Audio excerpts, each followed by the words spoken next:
साथियों नमस्कार। Junior accountant exam के बारे में चर्चा अपन करेंगे।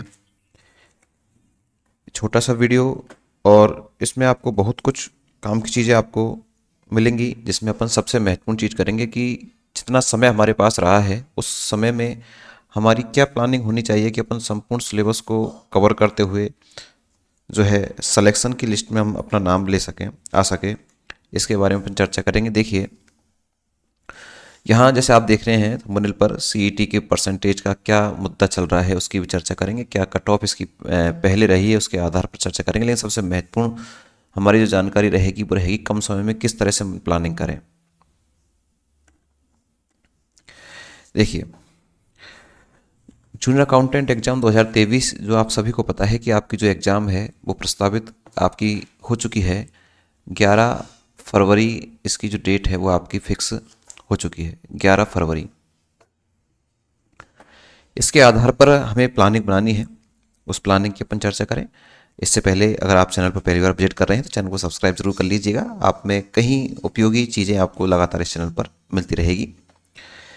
देखिए मित्रों, आप सभी को पता है कि आपका जो जूनियर अकाउंटेंट का पेपर है दो भागों में विभाजित है, paper first and paper second. दो भागों में आपका विभाजित है, पेपर फर्स्ट एंड सेकंड। यहाँ दोनों को ही क्वालिफाई आपको करना आवश्यक है।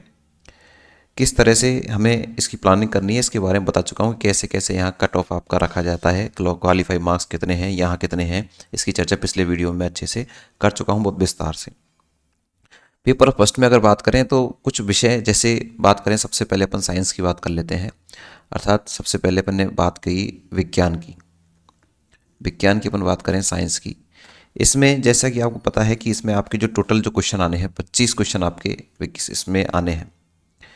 हम ऐसे किसी भी पार्ट को नहीं छोड़ सकते जिसमें हमें लगे कि यार ये इसको छोड़ देंगे तो हम दूसरी चीज़ पर फोकस कर लेंगे। अगर आपने ऐसा किया तो समस्याएं आपके लिए हो सकती है। कारण क्या है? क्योंकि कंपटीशन इतना है, हम किसी भी एक विषय को छोड़ने के बाद में हम खुद उस कंपटीशन से बाहर हो जाएंगे। इसलिए जैसे विज्ञान की बात है तो विज्ञान में जिसको पढ़ना है, जिसने सब्जेक्ट रही, उनकी कोई समस्या नहीं है, लेकिन पढ़ना आपको ज़रूरी है, मस्ट है। इसका कोई वो नहीं है सब्स्टिट्यूट कि हम इसकी जगह दूसरी जगह ज़्यादा नंबर ला सकते हैं। पढ़ना है, 25 क्वेश्चन बहुत होते हैं। कैसे पढ़ना है? आपने जितना अब तक जो पढ़ा है उसी को पढ़ना है, आपको रिवाइज नहीं करना है। इसके लिए आपको सबसे महत्वपूर्ण चीज़ है जो आपके पास PYQ है, अर्थात प्रीवियस ईयर्स के जो क्वेश्चंस हैं आपके, वो आपको निकालने हैं। इसके लिए एक अच्छी बुक आप जो आप सभी निश्चित रूप से लगभग सभी विद्यार्थी पढ़ ही रहे हैं, दिशा 2020 नाम से आती है। अगर वो आपके पास है तो उससे अच्छी बुक शायद नहीं है।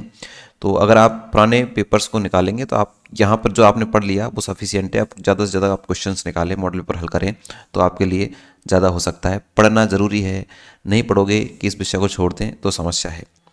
दूसरे विषय की बात करें अंग्रेजी, यहाँ भी थोड़ी सी समस्या विद्यार्थियों की रहती है। अंग्रेजी के लिए हम क्या करें, इसका भी आपको पता है सबका, आपको क्वेश्चन कितने आने हैं। इसमें सबसे पहले जो रामबाण इलाज वो सभी में है। इसमें क्या सभी में है, प्रीवियस ईयर जो क्वेश्चंस है वो आपको निकालने ही हैं। जो आपने नोट्स बना रखे हैं उन्हीं नोट्स को पढ़ना है, इधर उधर की बातों में नहीं आना है कि इस पुस्तक को पढ़ लें, इस पुस्तक को पढ़ लें। आपने जो नोट्स, इसके जो शॉर्ट्स में जो नोट्स बना रखे हैं वो नोट्स पर ही अपना विश्वास रखें और जो कुछ आपने पढ़ा है उसी का बार बार दोहरान करते रहें। कोई समस्या आपको यहाँ पर नहीं आनी है।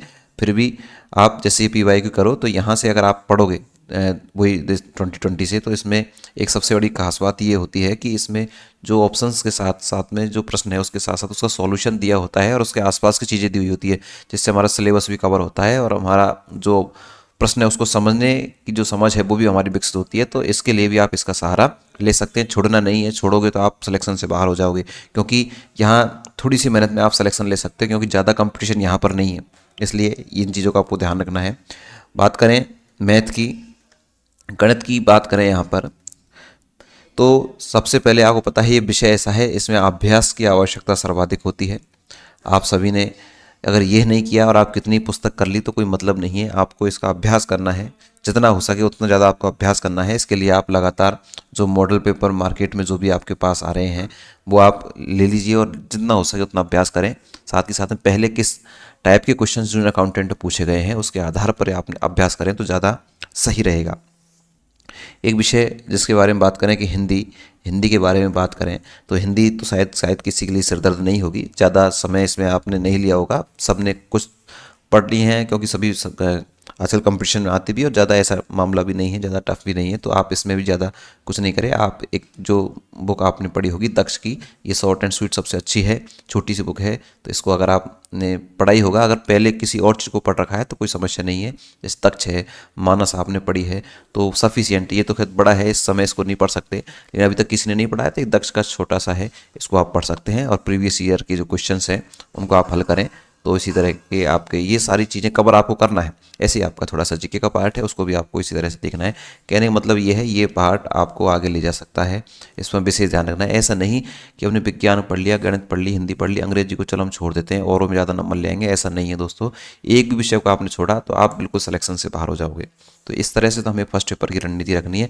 जितना हो सकता है अपने जो सेल्फ मेड जो नोट्स हैं उन पर विश्वास रखें। आपने जो कुछ भी बनाया है आपके पास नहीं है, जो पुस्तक आपने पढ़ी है उसी को बिल्कुल बार बार पढ़ते रहें, जितनी बार हो सके उतना पढ़ें, तो आपको सफलता से आपके लिए कोई नहीं रोक सकता। बात करें अपन यहाँ पर सेकंड पेपर की भी बात करेंगे आपसे। सेकंड पेपर में हमें क्या करना है? सेकंड पेपर में समस्या किसको आती है? जो कॉमर्स से नहीं है, अर्थात जो नॉन कॉमर्स वाले जो स्टूडेंट हैं उनको समस्या सेकंड पेपर में देखने को मिलेगी। तो इसका बिल्कुल आप जो विद्यार्थी को पहले से आशान्वित थे कि हम सीईटी को क्लियर कर लेंगे, वो विद्यार्थी कई समय से इसको तैयार कर रहे हैं, 6-7 महीने से लगातार कर रहे हैं और उन्होंने अच्छा सा उसको तैयार भी कर लिया है। तो इसमें हाँ, आपको कुछ नहीं करना है, इसको बार बार आपने जो पढ़ा है उसका रिवीजन आप करते रहें। साथ में जो पढ़ रहा है, जो आपने पढ़ चुके हैं ना उसी को पढ़ें, किसी अन्य चीज़ को नहीं पढ़ें। जो आपने पढ़ लिया है उसी का बार बार रिवीजन आप करते रहें। कोई नई बुक नहीं पढ़ें, किसी भी तरह की कोई नई बुक नहीं पढ़ें। साथ में जो PYQ है इसको आप देखते रहें। साथ में जो अगर आपने नहीं पढ़ा है तो आप वर्तमान में काफ़ी सारे जो टीचर्स हैं उन्होंने थोड़ा सा इसके मैराथन वगैरह वो लगा रखी हैं, वो आप देखोगे तो आपको उससे थोड़ी समझ विकसित होगी। तो आप कहीं भी जहाँ पर ही उसका जो चल रहा है उसको आप देख सकते हैं। एक छोटी सी प्लानिंग सेट करें। कहने का मतलब ये है, नई चीज़ आपको बिल्कुल नहीं लानी है, बिल्कुल नहीं पढ़नी है। नई चीज़ से मतलब कोई बुक, कोई नोट्स प्लान नए नहीं लेने। आपने जो कुछ पढ़ा है उस पर विश्वास रख के लगातार उसकी तैयारी करते जाएं तो निश्चित रूप से आप सफलता मिलेगी। ध्यान रहे कंपटीशन ज़्यादा नहीं है। अगर आपकी तैयारी अब तक जय की है और अब इस 1-1.5 महीने का जो आपके पास समय है इसमें अगर आपने थोड़ा सा जोर दिया तो निश्चित रूप से आपकी सफलता को कोई नहीं रोक सकता। हम सभी आप सभी के साथ में हैं और शुभकामनाएं आपको। बिल्कुल। साथ में मैं आपको एक चीज़ और बता दूँ कि हमारा यहाँ इस साल जूनियर अकाउंटेंट वाले पेपर से ज़्यादा वास्ता नहीं रहता, लेकिन एक प्लानिंग किस तरह से पढ़ना चाहिए ये तो सभी को पता है, उसी का मैंने बताने का प्रयास किया। साथ में केवल ये जो हिंदी विषय जो पढ़ना चाहते हैं वो यहाँ से जुड़ सकते हैं, बाकी कोई समय नहीं है। लेकिन जो प्लानिंग है, नई नई अपडेट है, उसको जो आप चैनल को सब्सक्राइब कर सकते हैं। Thank you. आप सभी के लिए सूचनाएं कैसी लगी? आप तो अच्छी लगी तो क्लास को लाइक करें। नीचे आपके और जो क्वेरीज है उसको नीचे कमेंट्स बॉक्स में ज़रूर दें। आप सभी ने इस वीडियो को देखा, आप सभी का बहुत बहुत धन्यवाद। Thank you.